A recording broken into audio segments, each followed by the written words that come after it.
I'm just thinking how hard this probably is for so many people to just make a video, but awareness is so important, especially in a rare disease.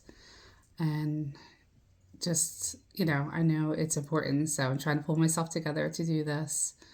Um, I have a sore throat because I just started prednisone again. And now my latest thoughts are my doctor saying, well, we're going to have to do something else next time, which makes me think, well, what? And is it going to work? So, like getting my spleen out or starting the IV treatments. Just a lot of answers that we don't know. And I feel like it's so important for us all to collaborate and just touch base, and just that support is so important. And just thinking back to, when I got my blood transfusion, so about year and a half ago, was in the hospital. A similar story for a lot of people where their hemoglobin dropped, and I had to get a blood transfusion, but they didn't want to give it to me in the hospital I was in. They wanted to transport me to a hospital in Philadelphia, Jefferson, because just in case the prednisone didn't work or the blood transfusion didn't work, they wanted to be able to give me the reticulomax.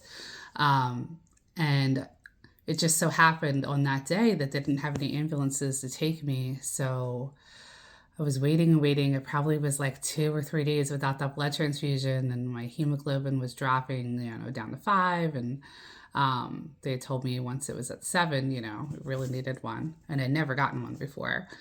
Well, they finally got me the blood, and then the people came in, and some people came in, and they said, "Oh, we're gonna fly you." I'm like, what? What's going on? So I started getting the blood transfusion, and they're like, "All right, we're here."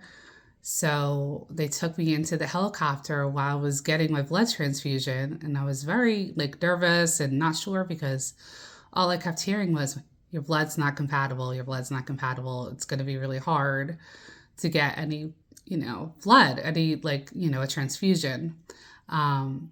So just being in that helicopter alone, and not sure how it'd feel or how it'd react, was definitely scary. And then getting to the new hospital, and the nurses are looking at the blood, and they're like, "Okay, we need to transport you in. We need to transfer the IV into a different IV." Well, we don't know how to do this, so we're just gonna have to throw your blood away.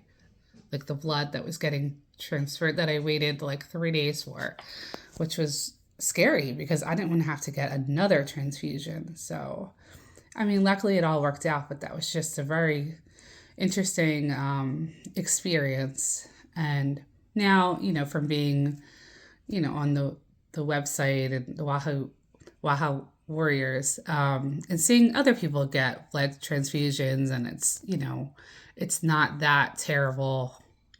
Some people get it every week. Everybody has a different experience. So that's kind of comforting to know that it really isn't, that terrible if I had to get another transfusion. I'm trying to think what else I want to talk about. I think that's it.